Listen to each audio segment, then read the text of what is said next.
You're watching ABC7 News at 5:30.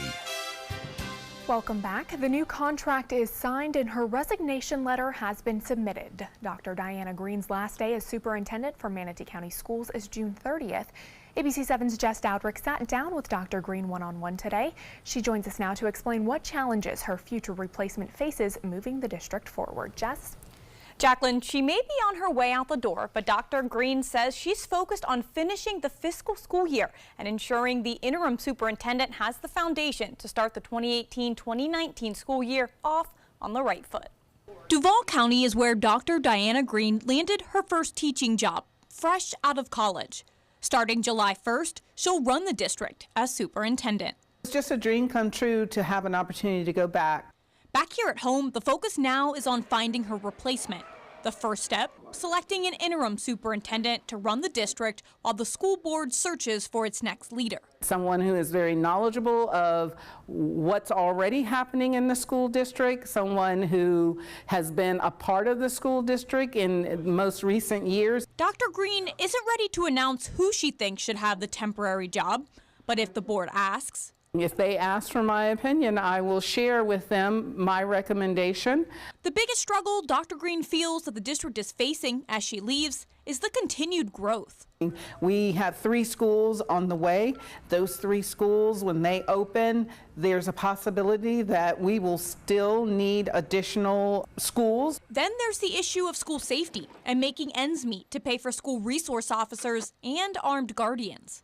The school district should pay for the days that we are utilizing their services. We have 180 days in a school year, therefore we should be responsible for the 180 days. And of course, the extra funds approved through the tax referendum vote, giving the district extra tax money to work with. But that money is already spoken for. A certain percentage will go towards our employee groups to receive competitive salary increases. 15.5% is going to career and technical education, and 14.5% to our charter schools. Dr. Green is leaving the Manatee County residents with one last message. It's been an honor and a pleasure to be your superintendent, and you will truly be missed, and you will always be in my heart. As for a permanent replacement, Dr. Green feels he or she needs to be a forward thinker to figure out how to move the district to the next level. She says that person also needs to be a good listener and focus on financial solvency. Jacqueline. All right, thank you, Jess. Well, you only have a few days left to stock up on those hurricane supplies tax-free. From now until Thursday, you don't have to pay sales tax on supplies like batteries, lights, gas containers, generators, coolers, and radios. It's all part of Florida's disaster preparedness sales tax holiday. The state also says it's a good time to update your hurricane preparedness kit. Sarasota City Commissioner is meeting today to talk about the severe erosion on Lido Beach. The city declared a local state of emergency last Wednesday after a series of storms. The declaration allows the city of Sarasota to ask for financial help due to ongoing erosion issues.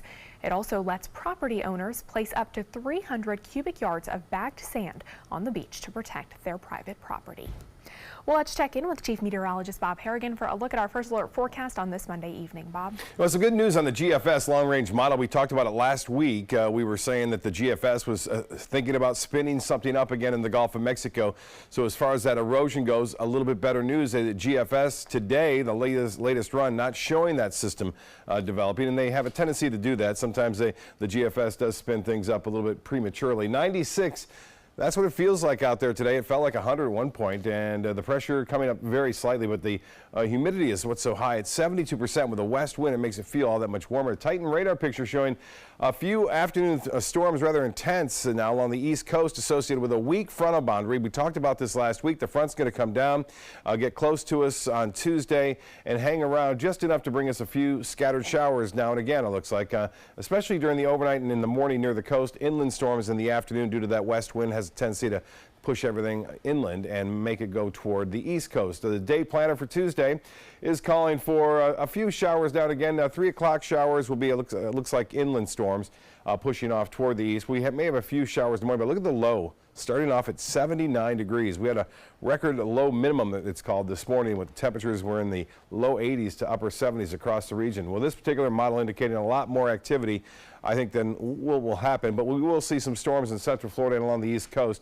And then by 1:30 in the morning, indicating some showers coming our way, and that's a result of some action moving in from the Gulf of Mexico. Those will have a tendency to, again, be around at sunrise, and they'll have a chance to push on inland. Now, this model depicts that front south of us on, it looks like right around sunrise, but there'll still be a few showers, a chance of that for the coast, but not a rain out at all expected for Tuesday. Well, the satellite imagery showing a big storm, a big complex of storms over Texas earlier today. That is now shifting off to the east. That's a low pressure center, which will eventually bring us a little bit better chance to rain down the road Friday, Saturday, and Sunday. We'll get back to those afternoon and evening variety of storms, which could bring some heavy rainfall now and again, like we expect during the summer. Jacqueline? All right, Bob, thank you. We'll talk to you soon. Well, just one day after receiving their diplomas, they got to work. Students rocked by the school shooting at Stoneman Douglas High School announced plans for a multi-city tour geared towards gun reform. Zachary Quiche has the story. The same students who launched March for Our Lives, one of the largest student-led protests in our nation's history, are stepping out on a 2-month tour. We are going to harness and energy the passion we witnessed on March 24th and turn it into action. The movement known as March for Our Lives, Road to Change will focus on action, specifically at the polls, with heavy emphasis on voter registration. We can bring our politicians into a new light and make sure they are being held accountable. The announcement came this morning in Parkland, not even a full day after many of the youngsters picked up diplomas. The void left by 4 victims who would have graduated could not be denied, each honored with posthumous degrees. The Valentine's Day massacre left 17 people dead, gunned down by a troubled former Stoneman Douglas High School student. Their poised response and emboldened call on politicians and policymakers launched them into the national spotlight. Now, the teens plan to make 75 stops nationwide. In their home state of Florida, the plan is to visit every congressional district. We will make sure that everybody in this country who can vote, wants to vote, and will, because that's what's important here. The teen activists will encourage folks to use the polls to push for gun reform. The tour is being funded by donations. Zachary Quiche, ABC News, New York. Well, Florida has tightened its over-the-counter gun laws following the tragic Parkland shooting, but through private sales, it's still just as easy to obtain a firearm as it is a lawnmower. ABC7's Alan Cohn joins us to explain what's coming up tonight at 7. Jacqueline, the Marjorie Stoneman Douglas Public Safety Act passed in response to the Parkland shooting tightened gun laws, but although it was debated, there was no change to private gun sales. According to Florida law, if you purchase a gun at a shop or through a dealer, you have to fill out a form and ask things like, have you been convicted of a felony and have you ever been committed to a mental institution? It is all part of a background check. If you pass, the dealer can sell you a gun. If not, then he or she can't. However, if you're purchasing a weapon in a private sale, you don't have to pass any check. You simply have to be a Florida resident. But other than that, there are no additional checks that you need to do. You don't have to run a background check. You can't sell to them if they're a convicted felon, but you have to know that they're a convicted felon. So if you don't know, but there's no requirement for you to even ask or anything along those lines. Coming up tonight at 7, you'll hear from both sides of the issue. Should universal background checks be implemented? We'll debate it at the trapezoid. All right, Alan, thank you. We'll talk to you then. Former President George H.W. Bush out of the hospital today. He was admitted to Southern Maine Health Care about a week ago for low blood pressure and fatigue. While still in the hospital, Bush said on Twitter that he was passing the time reading a book about his relationship with his late wife, former First Lady Barbara Bush. Bush was previously admitted to a Houston hospital in April after contracting an infection that spread to his blood. He was admitted the day after a funeral was held for his wife. Bush will turn 94 years old next week. Still to come on your Suncoast News, how flu vaccinations could be helpful for kids with moderate to severe asthma. Stay with us. We'll be right back.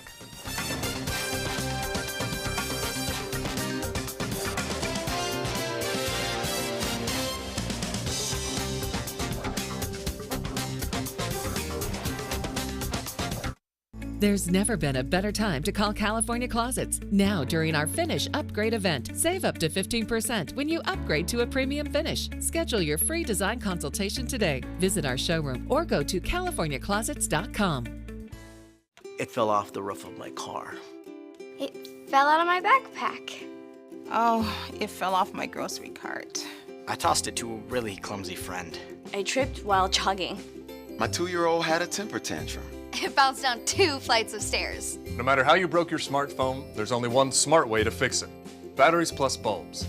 I dropped it on the floor, and he stepped on it. Schedule your repair at batteriesplus.com.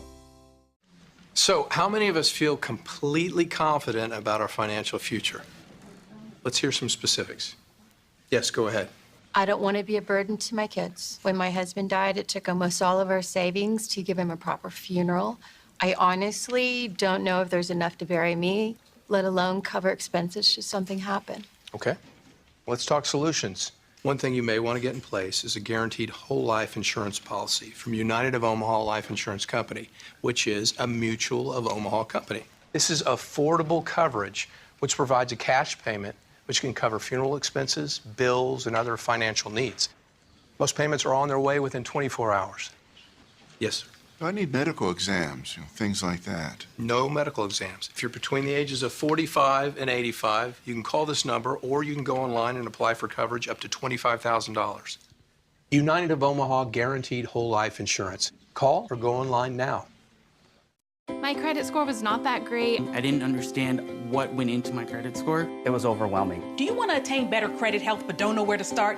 Credit Sesame can help by providing you a free credit score. I love the app. It's so easy to use. It's like having your own financial coach. Credit Sesame broke my credit score down into things that I understood, and it made me think I can do this. And the awesome thing about Credit Sesame, it's free. It's 100% free. You don't need to go it alone. Get started today at creditsesame.com. Growing up, my mom was afraid of the water, something she did not want me to feel. So I enrolled Missy in swim lessons. It changed my life. Missy Franklin. And now you can do the same for someone that you love. There's nothing more precious than your child's well-being. So act now, before it's too late. Make us fly! I'm glad I did. Thanks, Mom. Visit usaswimmingfoundation.org to find, get, or give a swim lesson. There's never been a better time to call California Closets. Now during our Finish Upgrade event, save up to 15% when you upgrade to a premium finish. Schedule your free design consultation today. Visit our showroom or go to californiaclosets.com. For a child suffering from asthma, attacks can be severe, even causing a visit to the emergency department. ABC's Janae Norman tells us how flu vaccinations could be helpful for kids with asthma.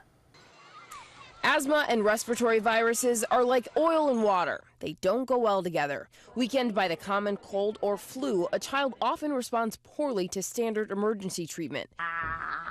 Researchers in Canada used data from a study of 1,000 children who went to the emergency department for moderate to severe asthma attacks and found that 2/3 of the kids had respiratory viruses when they came in. Good.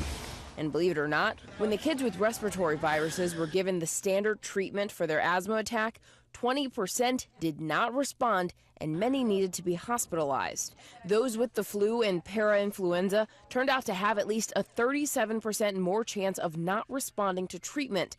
As the flu is the only respiratory virus we have a vaccine for, the solution is simple: get vaccinated. With this Medical Minute, I'm Janae Norman. Now your ABC7 First Alert weather forecast with Chief Meteorologist Bob Harrigan. Lakewood Ranch webcam showing some clouds down again throughout the day. The clouds pushing off basically to the south and to the east. Not a lot of rain here along the west coast of Florida, but boy, we had some big storms inland.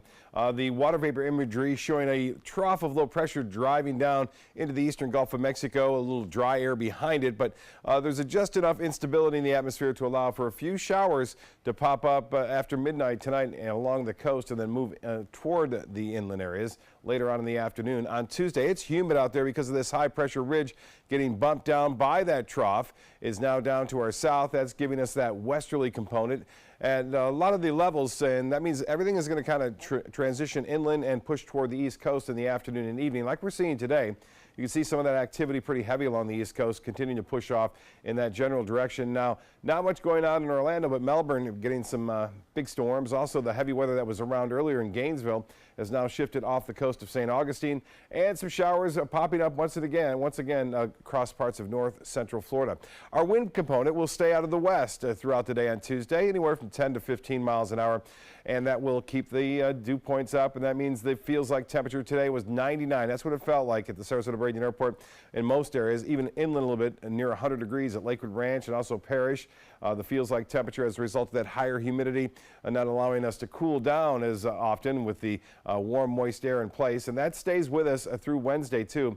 We're not going to see things shift as far as that high dew point temperature goes. Our low this morning was extremely warm.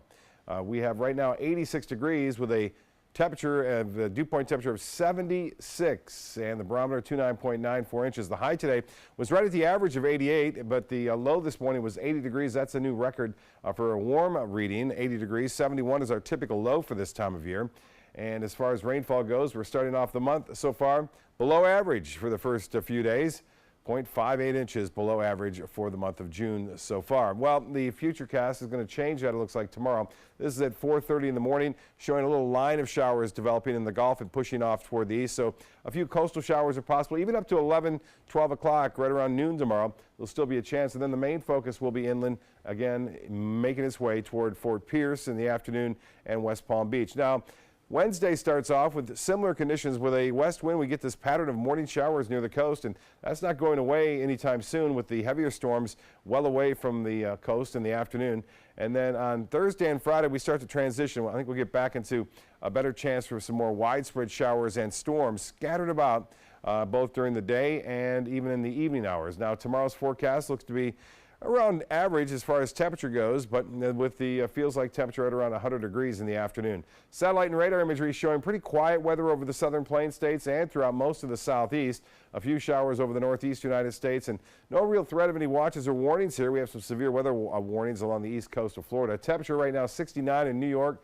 It's 71 in Pittsburgh, Detroit at 73, Green Bay 76 degrees. So they've cooled down considering what they had last week. Salt Lake City, that's where the heat's at out west. It's 85 in Albuquerque, 105 now in Phoenix, 104 in Las Vegas, and temperature of 85 in Atlanta. Memphis now checking in at 87. For boaters tomorrow, looks to be okay. Seas will be running 2 to 3 feet, 1 to 2 feet by the afternoon, and a light chop. You may have to dodge a few showers around in the morning. And the extended forecast then for the next 7 days looks like this. Chance for showers scattered about. As I mentioned, the timing of those storms will be inland late in the day. 87 degrees, 40% chance for scattered showers in the morning on Wednesday near the coast. And then we drop down a little bit. We still have a few on Thursday. We bounce back up, though, and maybe a little bit more widespread activity as we head into Saturday and Sunday as a little weak disturbance moves on by, and temperatures will be into the upper 80s on both those days, with low temperatures pretty close to seasonal averages in the low to mid 70s. So it looks like we'll have to dodge a few storms this upcoming weekend. Jacqueline? All right, thank you, Bob. Time now to check your first alert traffic for the drive home. Traffic is backed up heading east on Bee Ridge Road towards I-75 at this hour. Some backups getting off of the interstate onto Bee Ridge as well. So keep that in mind if you're heading into that area at any time tonight. Well, Facebook is under fire again after new reports say the social media network formed data sharing partnerships with companies like Apple, Microsoft, and more. ABC's Danya Backus tells us about the latest controversy.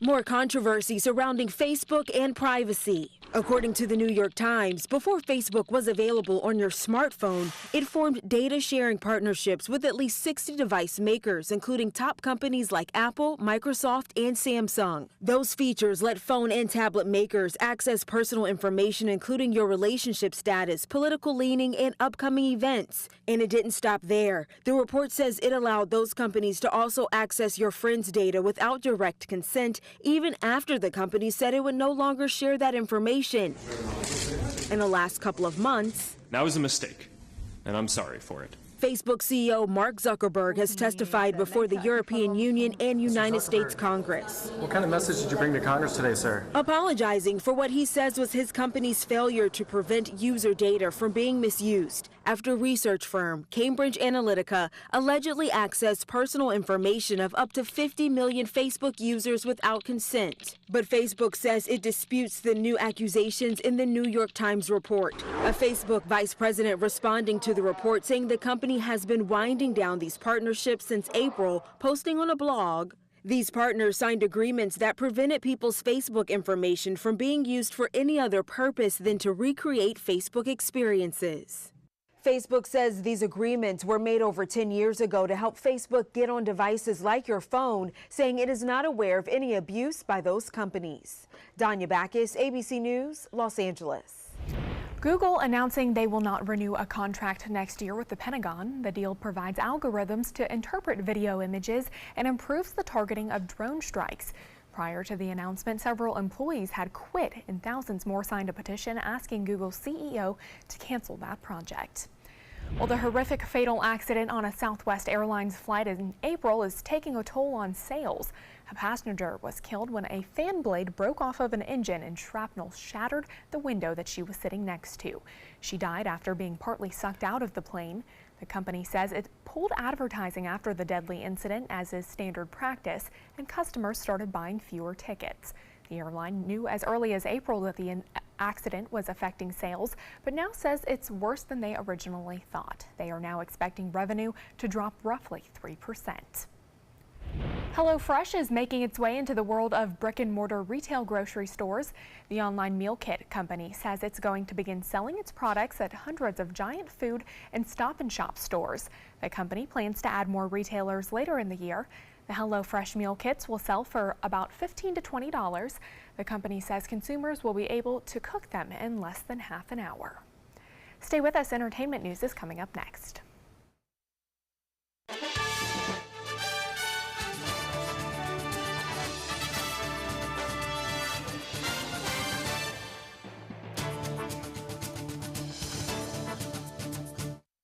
At Tidewell Hospice, we know it's never too late to say thank you to our military veterans. The Tidewell Honors Veterans Program has provided care to more than 13,000 military families since 2008. Tidewell volunteers help honor veterans through special pinning ceremonies that demonstrate our appreciation for the freedom our veterans fought to defend. If you know a veteran who can benefit from end-of-life care, call or visit tidewell.org today. Tidewell Hospice. It's more than you think.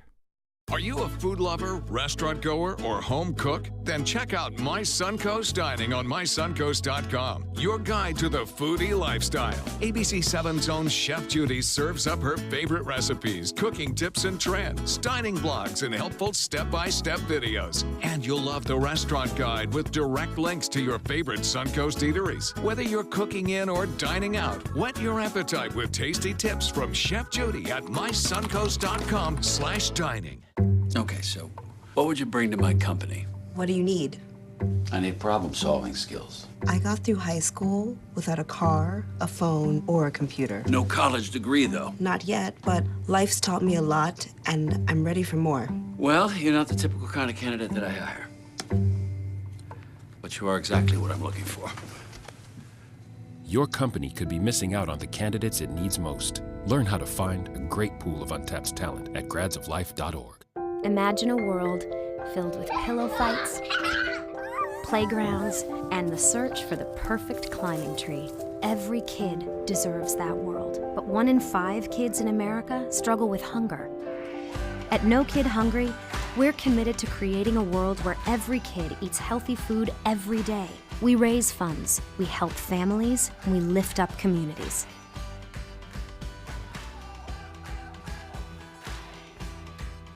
I used to dread getting up and going to work. I was done with the corporate grind. I was tired of being a starving artist. And I started looking around for a business that I believed in, and I kind of wanted to do something a little more green. My SCORE mentor helped me take the first step. He helped me create a business plan and helped me implement it.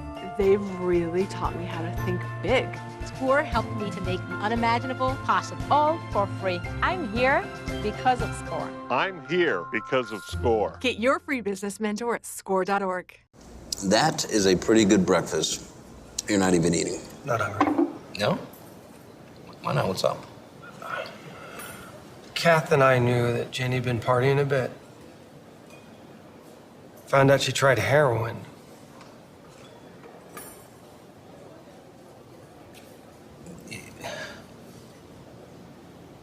Most people don't know what to say about drugs, but we do. Visit us at drugfree.org. In entertainment news tonight, a surprising fact about the future children of Prince Harry and Meghan Markle. Now known as the Duke and Duchess of Sussex, their new title can only be passed to future sons of the couple. Any future daughters will not inherit a royal title and will only be known as Lady. If the couple does not have a son, the title will die with them. Britain's rules of peerage have always given priority to male heirs. Feminists in the UK have been lobbying for changes, and it remains to be seen if Markle, who has proudly called herself a feminist, will call for changes as well. Well, how's this for a stunt? Take a look. Paramount releasing this video of Tom Cruise performing a halo jump, leaping from 25,000 feet and opening his parachute at under 2,000. The heart-pounding move is for the Mission Impossible Fallout film, which is opening in July. Serena Williams has pulled out of her highly anticipated French Open match against Maria Sharapova because of a muscle injury. The tennis star's last-minute decision coming this morning after she played through 3 rounds in her Grand Slam comeback. Williams is set to have an MRI to address the injury. The French Open was her 3rd tournament of the year, and the match was set to be a big one. The last time the two met, Williams beat Sharapova 14 years ago. Sharapova now moves into the quarterfinals. Orange is the New Black star Laura Prepon is now married. The 38-year-old actress tweeted a photo and announced yesterday that she and 37-year-old actor Ben Foster have tied the knot. The couple got engaged in 2016 and had their first child, a girl, last August. And lastly tonight, Beyonce and Jay-Z are encouraging their fans to do good deeds. The celebrity couple is launching the Bay Good, Do Good campaign. They are giving European fans the chance to win a pair of tickets to their On the Run 2 stadium tour if they volunteer their time to one of 2 charities. Those 2 charities are the Prince's Trust in the UK and Global Citizen in mainland Europe. The Prince's Trust helps disadvantaged young people get their lives back on track, while Global Citizen aims to end extreme poverty by the year 2030. Well, stay with us. We'll be right back with more news and weather after the break.